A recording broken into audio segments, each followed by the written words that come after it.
আপনারা দেখছেন ২১শে টেলিভিশন।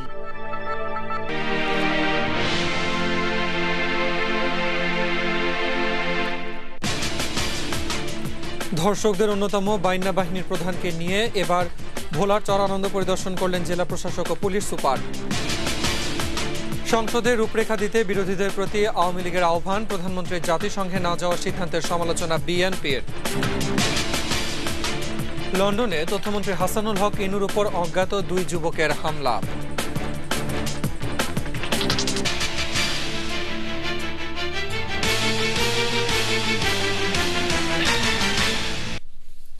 আসসালামু আলাইকুম, আমি মুজাহিদুল ইসলাম। আমন্ত্রণ জানাচ্ছি রাত 9টার 21 সংবাদে।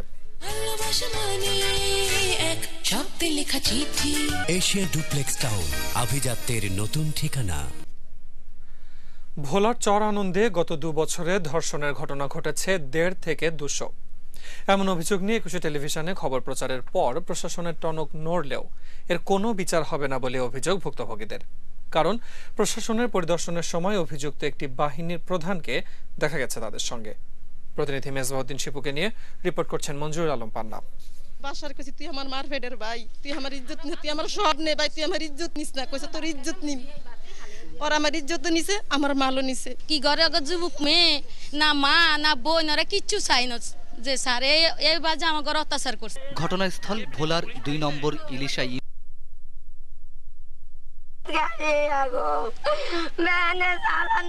চরটি দখলে রাখতে আধিপত্য বিস্তারকারী 4 বাহিনীর বিরুদ্ধে প্রতিপক্ষ বাহিনীর অনুসারী সাধারণ পরিবারের নারীদের ধর্ষণের অভিযোগ।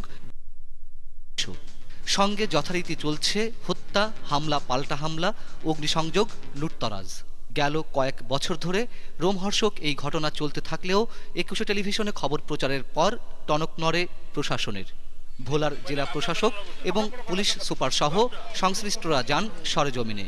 ধর্ষণ করতে কারে সেটা বলেন, এরকম কেউ আছেন? নারী নির্যাতন যে করছে যেন বাবুলের বউ ভাই হচ্ছে, আমি একজন স্বামী সংসার করি, আমার একটা ভিন্দার কাপড়টা টাইনে নিয়ে গেছে করোনা, খালি ছায়ার আর মেডিকেল তারাই এখানে খারাপ কাজ হইছে।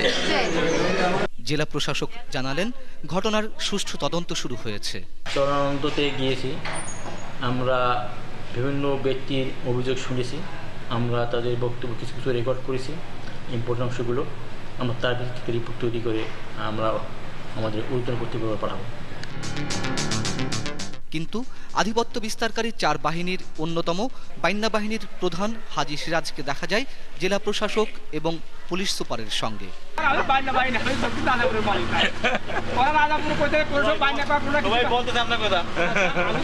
তাই বিচার নিয়ে সন্দিহান নির্যাতনের শিকার নারীরা।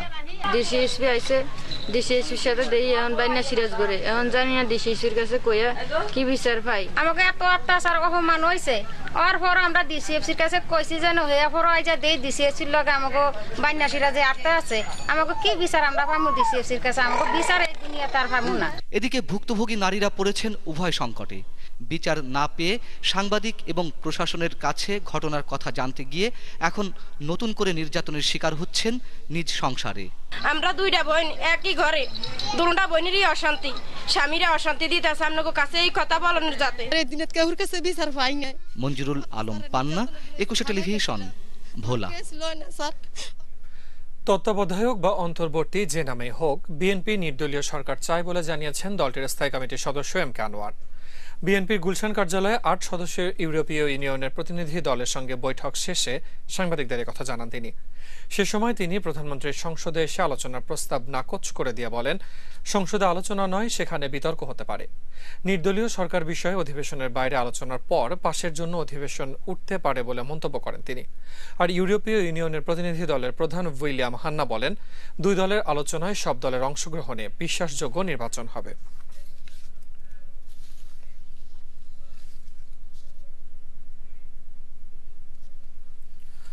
জনসমর্থন না থাকায় বিএনপি তত্ত্বাবধায়কের দাবি থেকে সরে এসেছে দাবি করে আওয়ামী লীগ নেতারা বলেছেন, তাদের কোনো রূপরেখা থাকলে তা তারা সংসদে উত্থাপন করতে পারে। 14 দলের বৈঠক শেষে তারা এসব কথা বলেন। তারা অভিযোগ করেন, দেশের মানুষের প্রতি আস্থা না রেখে বিদেশিদের উপর নির্ভর করছে বিরোধী দল। মাইনুল ইসলামের রিপোর্ট। মঙ্গলবার ধানমন্ডির সভানেত্রীর কার্যালয়ে বৈঠক করায় 14 দল। বৈঠক শেষে সভাপতি মণ্ডলী সদস্য মোহাম্মদ নাসিম বিএনপির রূপরেখা নিয়ে সাংবাদিকদের প্রশ্নের জবাবে বলেন, তারা যে কোনো প্রস্তাব সংসদে উত্থাপন করতে পারে। আমরা মনে করি, এখনো বলি, তারা কোনো আন্দোলন করতে পারেনি, আন্দোলন করতে আমরা ব্যর্থ হয়েছে। পার্লামেন্টে উত্থাপন করে যদি বলতে পারে যন্ত্রকালীন সরকারের রূপরেখা এটা হওয়া উচিত, স্বাধীন নির্বাচন কমিশন এভাবে হওয়া উচিত, বলুক তারা, এতে আপত্তি করার কিছু নাই। তিনি বলেন, সংবিধান অনুযায়ী নির্বাচনে অংশগ্রহণের ঐক্যমতের পাশাপাশি জোটকে সম্প্রসারণ করতে কাজ শুরু করেছে 14 দল। আমরা বারবার বলেছি, আজকেও আমরা আলোচনা করে সিদ্ধান্ত নিয়েছি, আবার ঐক্যমত পোষণ করেছি। সংবিধান অনুযায়ী যথাসময় জাতীয় নির্বাচনের জন্য আমরা একসঙ্গে কাজ করে যাব। মাননীয় প্রধানমন্ত্রীর উপস্থিতিতে একদিন আমরা আলোচনা হয়েছে যে আমরা মুক্তিযুদ্ধের পক্ষের এই জোটকে সম্প্রসারণ করার জন্য আমরা কাজ করে যাব। দপ্তরবিহীন মন্ত্রী সুরঞ্জিত সেনগুপ্ত বলেন, বিএনপি তত্ত্বাবধায়কের দাবি থেকে সরে এসেছে। সবশেষে কালকে বোঝা গেল তারা তত্ত্বাবধায়ক সরকারের দাবি থেকে সরে এসেছে।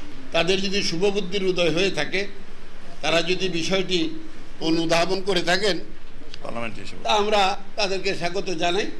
এদিকে অপর এক আলোচনায় বন ও পরিবেশ মন্ত্রী হাসান মাহমুদ বলেন, অন্তর্বর্তীকালীন সরকার নিয়ে আলোচনায় বসতে বিএনপিকে জাতীয় সংসদে এসে কথা বলতে হবে। বাংলাদেশের সমস্যা বাংলাদেশের মানুষ সমাধান করবে। মাইনুল ইসলাম, 21 টেলিভিশন, ঢাকা। আন্তর্জাতিক সম্প্রদায়ের সমঝোতার চাপ এড়াতে জাতিসংঘ সাধারণ পরিষদের অধিবেশনে প্রধানমন্ত্রী যোগ দিচ্ছে না বলে অভিযোগ করেছেন বিএনপি নেতারা। আজ সোহরাওয়ার্দী উদ্যানে সমাবেশে অভিযোগ করেন তারা। এছাড়া আওয়ামী লীগ সরকার খোলস পাল্টে দেশে বাকশালী সরকার ব্যবস্থা কায়েম করতে চায় বলেও মন্তব্য করেন নেতারা। সারোয়া সুমনের রিপোর্ট। বিএনপির সিনিয়র ভাইস চেয়ারম্যান তারেক রহমানের কারামুক্তি দিবস উপলক্ষে ঢাকা মহানগর বিএনপি আয়োজিত সমাবেশে প্রধানমন্ত্রী জাতিসংঘ সাধারণ অধিবেশনে যোগ না দেওয়া প্রসঙ্গে বিএনপি নেতারা বলেন, প্রধানমন্ত্রীর অবস্থান নড়বড়ে। জাতিসংঘ মহাসচিব সহ অন্য রাষ্ট্রের মুখোমুখি হওয়ার মতো যুক্তি না থাকায় নিউ ইয়র্ক যাচ্ছেন না প্রধানমন্ত্রী। জাতিসংঘের মহাসচিব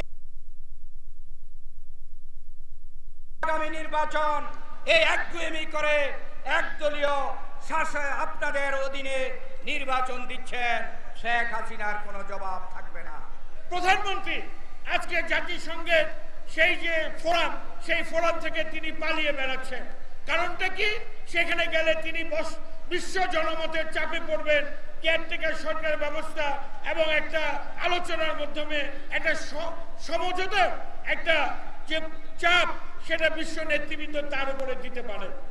সমাবেশে বিএনপির ভারপ্রাপ্ত মহাসচিব মির্জা ফখরুল ইসলাম আলমগীর বলেন, শেখ হাসিনা সরকার জনগণের সঙ্গে প্রতারণা করেছে, হার মানিয়েছে বিগত সব সরকারের দুর্নীতিকে। তারা বিচার বিভাগকে দলীয়করণ করেছে, প্রশাসনকে দলীয়করণ করেছে, ইলেকশন কমিশনকে দলীয়করণ করেছে এবং পুরোটা দলীয়করণ করে তারা সংবিধানকে পরিবর্তন করে দিয়ে ওই দলীয় সরকারের অধীনে নির্বাচন করতে চায়, তাদের ক্ষমতাকে চিরস্থায়ী করবার জন্য। এছাড়া বিশ্ব সম্প্রদায় ও জনগণের চাপকে মাথায় রেখে অবিলম্বে আগামী সংসদ অধিবেশনেই সংবিধানে সংশোধনী আনার দাবি জানান মির্জা ফখরুল। একটা ভয়াবহ দুর্নীতির অবস্থা তৈরি করেছে। সারোয়ার সুমন, 21 টেলিভিশন, ঢাকা। বিএনপি জামায়াতের অপপ্রচারের কারণে সিটি নির্বাচনে আওয়ামী লীগের প্রার্থীরা হেরেছে মন্তব্য করে প্রধানমন্ত্রী বলেছেন, এখন দেশবাসী তাদের মিথ্যাচার বুঝতে পেরেছে। প্রধানমন্ত্রীর কার্যালয়ে বরিশাল আইনজীবী সমিতির নবনির্বাচিত সদস্যদের প্রতিনিধি দল তার সঙ্গে দেখা করতে আসলে তিনি কথা বলেন। প্রধানমন্ত্রী বলেন, 96 সালেও এরা অপপ্রচার চালিয়েছিল আওয়ামী লীগ ক্ষমতায় এলে মসজিদে আজান হবে না। হেফাজতের সমাবেশে 2500 মৃত্যুর গুজব ছড়ানোর পর তালিকা চাইলে দিতে পারেনি। প্রধানমন্ত্রী দেশবাসীকে এদের সম্পর্কে সজাগ থাকার আহ্বান জানান। পরে বরিশাল বিশ্ববিদ্যালয়ের সিনেট সদস্যদের একটি প্রতিনিধি দলও প্রধানমন্ত্রীর সঙ্গে সৌজন্য সাক্ষাৎ করে।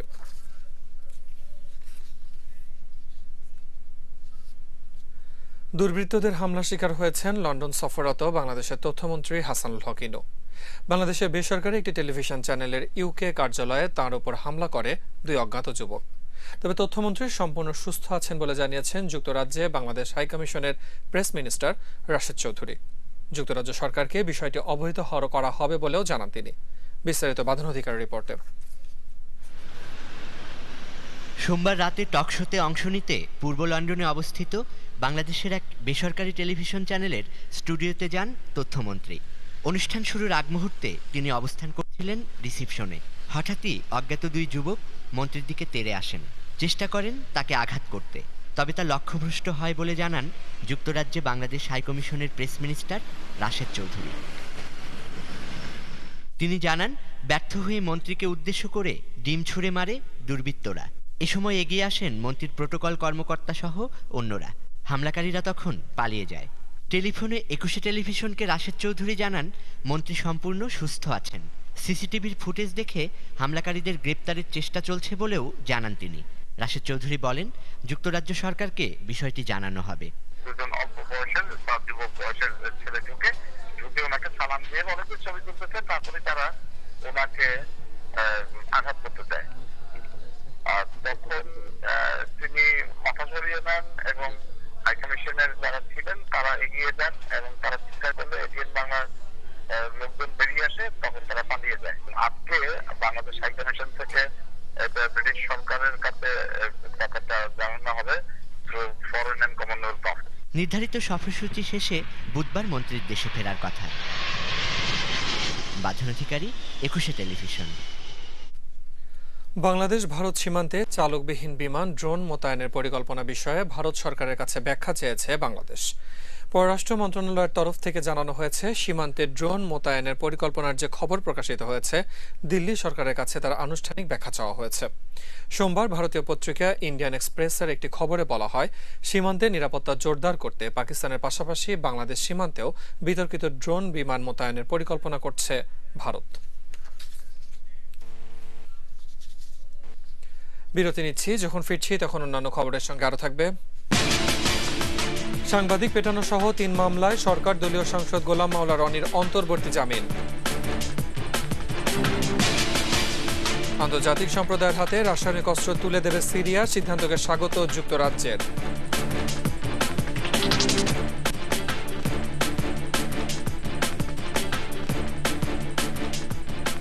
আমন্ত্রণ আবারও রাত ৯টার ২১ সংবাদে।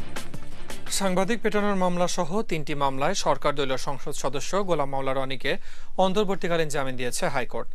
বিচারপতি নিজামুল হক নাসিম ও বিচারপতি কাশিফা হোসেনের অবকাশকালীন বেঞ্চ আজ রায় দেন। আদালতে আইনজীবীরা একজন সংসদ সদস্য আগামী সংসদ অধিবেশনে যাওয়া উচিত বলে যুক্তি দেখান।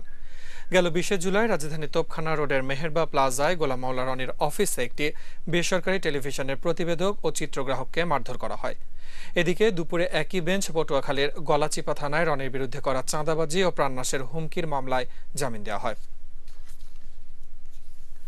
জামায়াত নেতা মতিউর রহমান নিজামের নির্দেশ ও উপস্থিতিতে ৭১-এর ১০ই জুন পাবনার মাতুইল গ্রামে পাকিস্তানি বাহিনী হত্যা করে পাবনা জেলা স্কুলের শিক্ষক কসিমউদ্দিন সহ ৩ জনকে। ট্রিবিউনাল ১-এর রাষ্ট্রপক্ষের ২১তম সাক্ষী ইউসুফ আলী বিশ্বাস সাক্ষ্যে বলেন, ওই দিন পাকিস্তানি বাহিনীর ২টি গাড়ি আসে মাতুইল গ্রামে। নিজামী তাদের সাথে গাড়িতে বসেছিলেন এবং ওই গাড়িতে চোখ বাঁধা ৩ জন মানুষ ছিল। গাড়ি দুটি ইসামতি নদীর পাড়ে যাওয়ার পর একটি গর্তে তাদের গুলি করে হত্যা করা হয়। এছাড়া ইপিআর, পুলিশ ও মুক্তিযোদ্ধাদের হত্যা করে তারা। সাক্ষী আরও বলেন, পাবনার বিভিন্ন এলাকায় মতিউর রহমান নিজামী ও মাওলানা আব্দুস সোবহানের নেতৃত্বে গড়ে তোলা হয় পিস কমিটি, রাজাকার ও আলবদর বাহিনী। এদিকে আব্দুল আলিমের মামলায় ১৭টি অভিযোগের মধ্যে সবগুলোতে যুক্তিতর্ক উপস্থাপন শেষ করেছে প্রসিকিউশন। পরে আইনি যুক্তি উপস্থাপন ও আসামি পক্ষের যুক্তিতর্কের জন্য বুধবার দিন নির্ধারিত হয়েছে। ব্লগার রাজীব জগৎজ্যোতি তালুকদার হত্যার মামলা এবং তন্ময় আহমেদের ওপর হামলাকারীদের গ্রেফতারে সরকারের কোনো গাফিলতি নেই বলে জানালেন স্বরাষ্ট্রমন্ত্রী মহিউদ্দিন খান আলমগীর। মঙ্গলবার সচিবালয়ে গণজাগরণ মঞ্চের প্রতিনিধিরা স্মারকলিপি হস্তান্তর করেন মন্ত্রীর কাছে। পরে মন্ত্রী সাংবাদিকদের বলেন, এসব মামলায় প্রাথমিক তদন্তে জামাত শিবিরের সম্পৃক্ততার প্রমাণ মিলেছে। সে সময় গণজাগরণ মঞ্চ কর্মীরা অভিযোগ করেন, এসব ঘটনায় আইনশৃঙ্খলা বাহিনী গা ছাড়া ভাব দেখাচ্ছে। স্বরাষ্ট্রমন্ত্রী তাদের নিরাপত্তা প্রদান ও দোষীদের খুঁজে বের করার আশ্বাস দেন।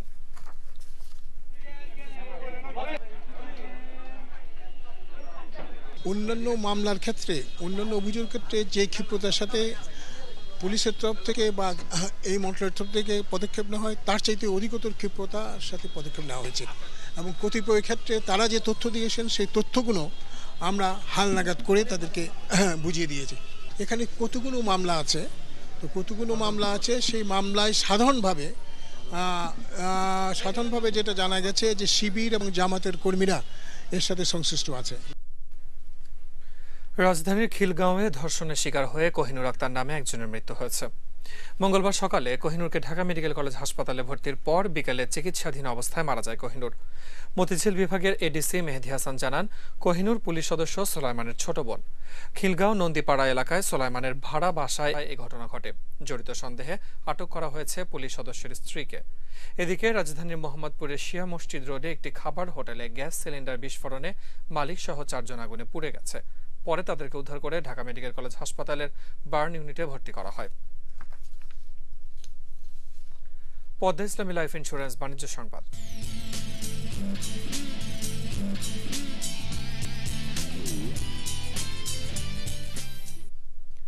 অস্ট্রেলিয়ায় পড়াশোনা করতে আগ্রহী বাংলাদেশি ছাত্রছাত্রীদের উদ্বুদ্ধ করতে রাজধানীতে শিক্ষা মেলা অনুষ্ঠিত হয়েছে।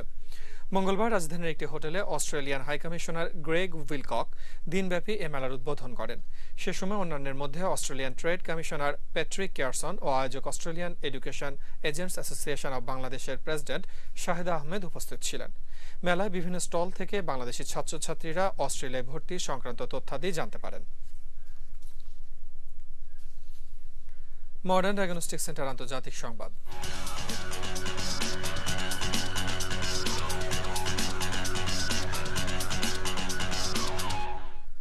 সম্ভাব্য মার্কিন হামলা ঠেকাতে আন্তর্জাতিক সম্প্রদায়ের হাতে রাসায়নিক অস্ত্র তুলে দিতে সম্মত হয়েছে সিরিয়া।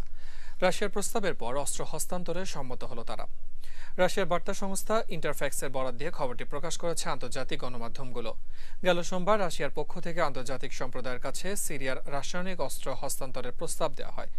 মঙ্গলবার মস্কোতে অস্ত্র হস্তান্তরে রাশিয়ার প্রস্তাবে রাজি হওয়ার বিষয়টি জানান সিরিয়ার পররাষ্ট্রমন্ত্রী ওয়ালিদ মোয়াল্লেম। এই সিদ্ধান্ত মার্কিন আগ্রাসন দমাতে সাহায্য করবে বলে তিনি মন্তব্য করেন। এদিকে সিরিয়ার এই সিদ্ধান্তকে স্বাগত জানিয়েছেন দক্ষিণ আফ্রিকা সফরে থাকা ব্রিটিশ পররাষ্ট্র সচিব উইলিয়াম হেক।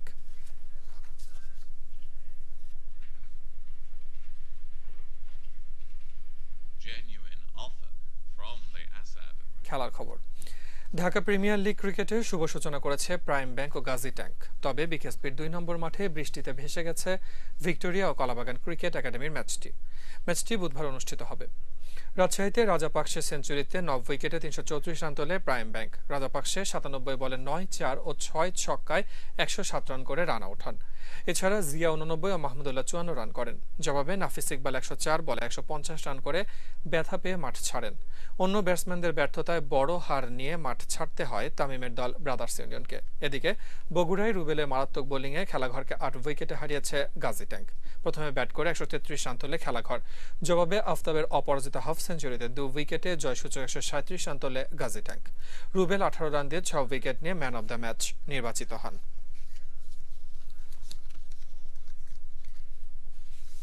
আর এর সাথে শেষ করছি রাত 9টার 21 সংবাদ। যাবার আগে শিরোনামগুলো আরেকবার। ধর্ষকদের অন্যতম বাইন্যা বাহিনীর প্রধানকে নিয়ে এবার ভোলার চর আনন্দ পরিদর্শন করলেন জেলা প্রশাসক ও পুলিশ সুপার। সংসদে রূপরেখা দিতে বিরোধীদের প্রতি আওয়ামী লীগের আহ্বান। প্রধানমন্ত্রী জাতিসংঘে না যাওয়ার সিদ্ধান্তের সমালোচনা বিএনপির। লন্ডনে তথ্যমন্ত্রী হাসানুল হকের উপর অজ্ঞাত 2 যুবকের হামলা।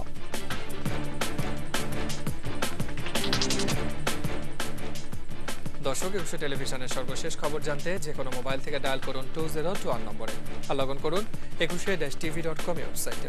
এছাড়া একুশের যে কোনো অনুষ্ঠান সরাসরি দেখা যাচ্ছে Facebook/21tv লাইভ এবং Twitter/21tvBD ওয়েবসাইটে। পরের সংবাদ রাত 11টায় দেখার আমন্ত্রণ রইল। একুশের সঙ্গে থাকুন।